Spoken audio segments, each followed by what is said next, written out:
Assalamu alaikum students. Bismillahirrahmanirrahim. Today we're gonna discuss about our next poet, John Keats, one of the very famous poet in the world and in the English literature.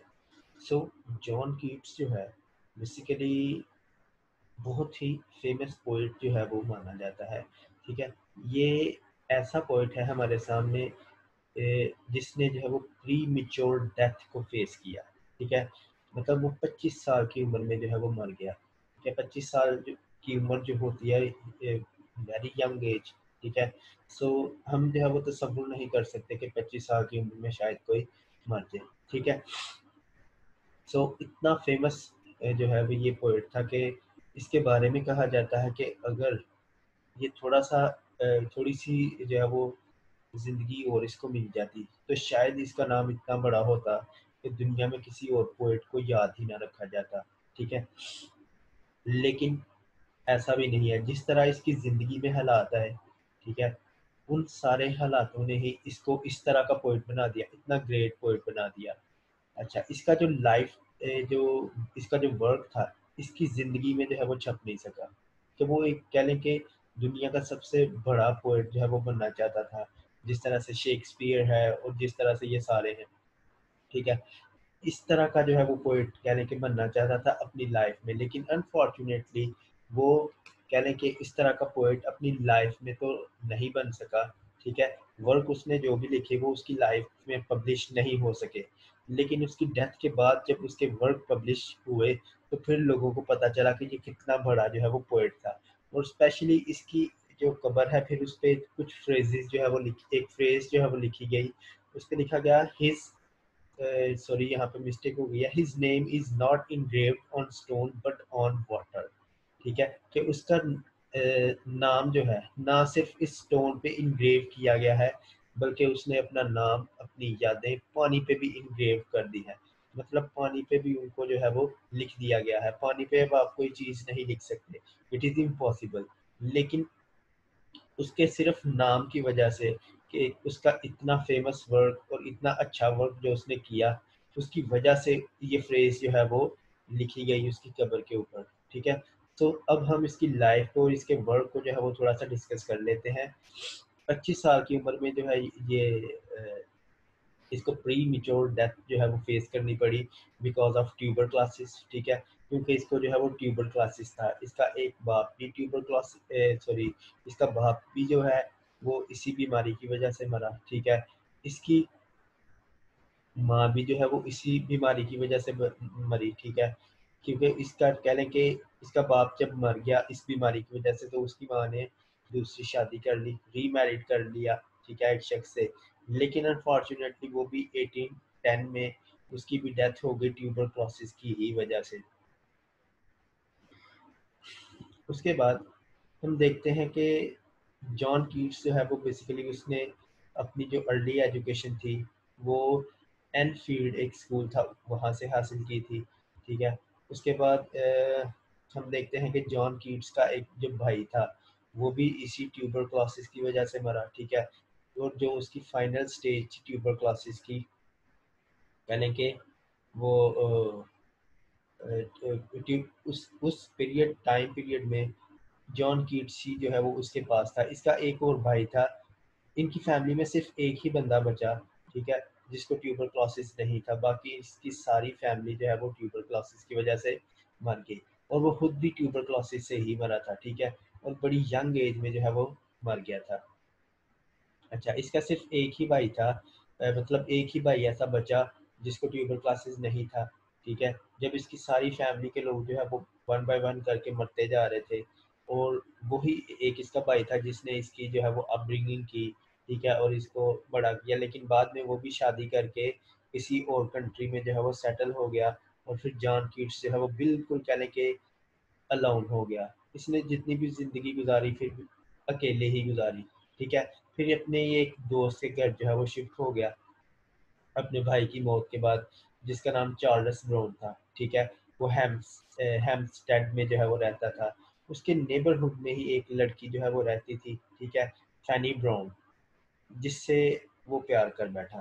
Fanny Brown is the beloved of John Keats, लेकिन कभी ये उसको जो है वो मिल नहीं पाई। ठीक है, मैंने जो दूसरी बुक्स है, मतलब कुछ बुक्स में मैंने ऐसा भी पढ़ा है, जब मैंने जॉन कीट्स की हिस्ट्री के बारे में पढ़ा तो कुछ वहाँ पे मैंने पढ़ा कि कभी शायद ये कभी जो है वो अपनी उस बिलवड को जो है वो अपने प्यार का इजहार नहीं कर पाया। जैसे यहाँ पे जो बीए आपका सिलेबस है उसमें जो है वो एक पोएम जॉन कीट्स की है, व्हेन आई हैव फियर।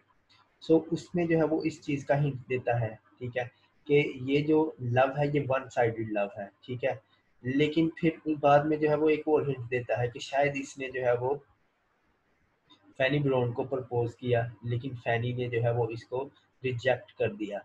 क्यों रिजेक्ट कर दिया? एक तो ये कह लें कि ट्यूबर क्लासेस था इसको। उसके बाद ये इतना ज़्यादा वेल इस्टेब्लिश भी नहीं था कि ये फैनी ब्राउन से जो है वो शादी कर ले और फैनी ब्राउन के कह लें कि उसके साथ जो है वो एक मैरिड लाइफ गुजार सके। So he decided to leave Fanny Brown. ठीक है, तो उसने खुद ही फिर डिसाइड कर लिया कि वो फैनी ब्राउन को छोड़ देगा। लेकिन फैनी ब्राउन का जिक्र जो है वो इसकी पोइट्री में हमें बहुत ज़्यादा मिलता है। ठीक है, वो बार बार जो है वो पर्सनल इमेजेस भी यूज़ करता है। फैनी का बार बार डायरेक्टली और इनडायरेक्टली भी जिक्र करता है। ठीक है, सो इसकी जितनी भी पोइट्री होगी इसमें हमें ऑटोबायोग्राफिकल टच भी मिलेगा। अपनी जो इसकी बीमारी थी उसके बारे में बार बार हमें उसके बारे में भी हमें बार बार जो है वो थोड़े से हिंट देता है, पर्सनल हो जाता है बार बार। ठीक है, सो इसके जो फेमस वर्क हैं, इसने 6 ओड्स जो है वो लिखी। ठीक है, अच्छा, तो इसके बाद मैं आपको बता दूं कि ये जो ग्रीक ग्रीक लोग थे ना, क्लासिक जिनको हम कहते हैं, उनसे ये बहुत ज़्यादा प्यार करता था, उनको ये बहुत ज़्यादा फॉलो करता था। ठीक है, इवन उनकी जो चीज़ें हैं उनसे भी बहुत ज़्यादा प्यार करता था, उनसे जो है वो बहुत ज़्यादा इन्फ्लुएंस था। इसका एक बहुत फेमस वर्क है, इसकी पोएम है हाइपीरियन। ठीक है, हाइपीरियन जो है वो बेसिकली इसने अपने कह लें कि उन्हीं ग्रीक लोगों को ट्रिब्यूट देने के लिए जो है वो लिखी है। Basically it it is an epic poem. वो एक एपिक पोएम है, बड़ी लॉन्ग पोएम जो है वो इसने लिखी हुई है ग्रीक गॉड्स और गॉडेसेस पे। ठीक है, होमर और वर्जिल जो उनके एपिक राइटर थे उनसे ही इंस्पायर होकर इसने जो है वो हाइपीरियन लिखी है, और काफ़ी मज़े की वो भी पोएम है, बड़ी लंबी पोएम है। सो ग्रीक से भी इसका जो है वो बड़ा लगाव था। उसके बाद इसने 6 ओड्स लिखी। ठीक है, जिसमें बहुत फेमस ओड टू नाइटिंगेल, ये भी हम पढ़ेंगे, ओड टू ऑटम है, ode ode to ode on Grecian urn है, उसके बाद ओड टू साइकी है, ओड ऑन मेलनकली है, और ओड ऑन इंडोलेंस है। ठीक है, इसके बाद इसके और भी कुछ वर्क्स थे। ठीक है, जो बहुत ज़्यादा फेमस हुए। अपनी लाइफ में तो वो उनको जो है वो पब्लिश नहीं करवा पाया। वो एक बहुत बड़ा पोएट जो है वो बनना चाहता था, लेकिन अपनी लाइफ में वो जो है वो उसको फेम नहीं मिल सकी। और इसका भी जिक्र हमें उसकी पोएट्री में जब वो अपने हिंट देता है। ठीक है, एक इसकी ओ टू नाइटिंगेल में ही जो है वो टिमिंग ब्रेन का वर्ड जो है वो यूज़ करता है। ठीक है, सो वो उसको भी हम डिस्कस करेंगे कि उसका माइंड जो है वो आइडिया से खचाखच भरा हुआ है। ठीक है, वो उनको लोगों तक पहुंचाना चाहता है। वो अभी कहता है, उसके बाद जो है ना वो कह लें कि जो व्हेन आई हैव फियर है ना, उसमें भी इसी चीज़ का जो है वो जिक्र करता है, टीमिंग ब्रेन का। ठीक है, कि मुझे डर है कि मेरा ये जो आइडियाज़ हैं ये लोगों तक नहीं पहुंच पाएंगे।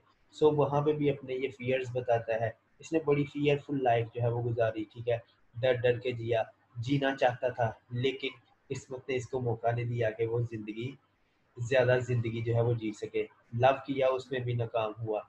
पोइट्री की, उसमें भी फेम नहीं मिली। ठीक है, तो हर तरफ इसकी लाइफ में हमें दुख ही दुख जो है वो नज़र आते हैं, लेकिन वही दुख कह लें कि इसकी पोइट्री को बहुत ज़्यादा खूबसूरती जो है वो देते हैं। ठीक है, अच्छा, उसके बाद kids begin to display symptoms of tuberculosis इसको भी हो गया था। ठीक है, और उसके बाद इसकी जो डेथ हुई, ये कह लें कि 23 फरवरी को जो है वो इसकी डेथ हुई 1821 में। ठीक है, तो रोम में था जब ये, तो तब इसकी जो है वो डेथ हो गई। ठीक है, सो स्टूडेंट्स ये इसका इंट्रोडक्शन था। ठीक है, इंशाल्लाह नेक्स्ट वीडियो में हम इसकी जो फर्स्ट इसकी ओड है, ओड ऑन अ ग्रेशन अर्थ, इंशाल्लाह वो डिस्कस करेंगे। ठीक है, तो तब तक के लिए आप सबको अल्लाह हाफिज़। आप सब लोग अपना बहुत ज़्यादा ख्याल रखें। Take care.